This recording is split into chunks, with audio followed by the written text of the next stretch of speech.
పెట్టి 6 ఎకరాలు పార్కింగ్ పెట్టి 15 ఎకరాల్లో పెట్టిన జనానికి ఎంత ఖాళీ స్థలం ఉంది, ఎంతమంది వచ్చారనేది టీవీలో లైవ్లో కనపడతా ఉన్నాయి.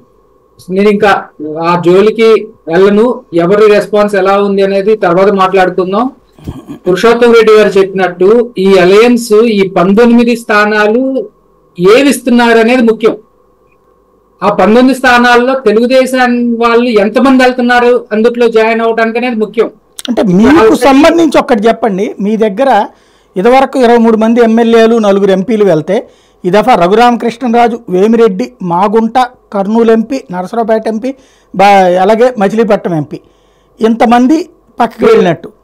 వసంత కృష్ణ ప్రసాద్, పార్థసారథి, వంశీకృష్ణ యాదవ్, జంగా కృష్ణమూర్తి అంటే అధికార పక్షంలో నుంచి వెళ్తున్నారు. సాయి గారు ఇక్కడ అధికార పక్షం నుంచి వెళ్ళట్లేదండి, వాళ్ళని తీసేసాం. 2 తప్ప మిగిలిన వాళ్ళందరూ మేము టికెట్లు ఇవ్వమని చెప్పాం.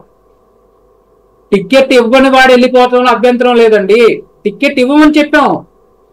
వేమిరెడ్డి టికెట్ ఇచ్చినా కూడా వద్దన్నాడు కదా. వేమిరెడ్డి టికెట్ ఇచ్చామంటే ఆయన ఉంచుకున్న దానికి, ఆయన పిల్లలకి, ఆయన ఇంకో టికెట్లు ఇవ్వాలంటే ఎక్కడ తెచ్చిస్తారండి? భాష కంట్రోల్ కాదండి, అది వాస్తవం.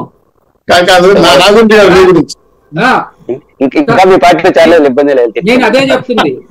ఆయన ఎవరెవరికి కావాలని టికెట్లు అడుగుతున్నాడంటే ప్రతి ఒక్కరికి ఎక్కడ తెచ్చిస్తారండి? ఇప్పుడు మా పార్టీకి ఒక ప్రిన్సిపల్ ఉంది. ఏంటి ఆ ప్రిన్సిపల్?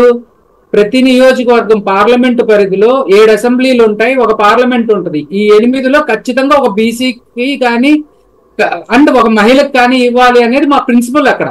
సో మేము నెల్లూరు లోకల్లో మార్చము బీసీ క్యాండిడేట్ అనుకున్నప్పుడు, లేదు మార్చాలి అన్నప్పుడు మేము ముస్లింకి ఇస్తా అన్నాం. అది ఆయనకు నచ్చలేదన్నప్పుడు వెళ్ళిపోనన్నాము. ఆయన భార్యకు కావాలి, ఆయన ఫ్యాక్టరీలో పనిచేసే ఇంకొకటి టికెట్ కావాలంటే మేమే సత్రం నడపట్లేదండి. ఇంకొకటి, వేమిరెడ్డి గారు పెద్ద లీడర్ అని చెప్పి అందరూ చెప్పుకుంటా ఉన్నారు. 2016లో ఆయన రాజ్యసభ టికెట్ ఇవ్వనన్నామని చెప్పి ఏం చేశారో అందరూ తెలిసిందే. తర్వాత 2018లో ఎలా వచ్చారో మాకు తెలుసు, పార్టీలో ఉండే వాళ్ళకి, బయట ఉండే వాళ్ళకి తెలియకపోవచ్చు. కానీ సో మీరు టికెట్ ఇవ్వను అన్న తర్వాత వెళ్ళారు ఎవరైనా. శ్రీకృష్ణదేవరాయలు గారికి కూడా మేము గుంటూరులో టికెట్ ఇస్తా అన్నాం, ఆయనకు అది నచ్చలేదు. నాకు నరసరావుపేట కావాలన్నారు. మేము నరసరావుపేటలో బీసీకి ఇస్తానికి రెడీ చేసుకున్నాం టికెట్. మేము అనౌన్స్ చేసుకున్న తర్వాత ఆయన రాజీనామా చేశారు. రఘురామకృష్ణరాజు గారు ఆయనకి అంత దమ్ము, అంత సినిమానే ఉంటే 3.5 సంవత్సరాల క్రితమే రాజీనామా చేసేవాడు, ప్రజల్లో గెలిచేవాడు. ఇవాళకి కూడా ఏం చెప్తారు? బీజేపీ వస్తే అప్పుడంట, బీజేపీ రాకపోతే పోటీ చేయరా? బీజేపీ వాళ్ళు నిన్న ఒక సభ పెట్టుకున్నారు, దానికేమో కనీసం పవన్ కళ్యాణ్ చుట్టపు చూపుగానో లేకపోతే మిత్రపక్ష ధర్మం అని చెప్పి కూడా కనీసం వెళ్ళి పలకరించలేదు.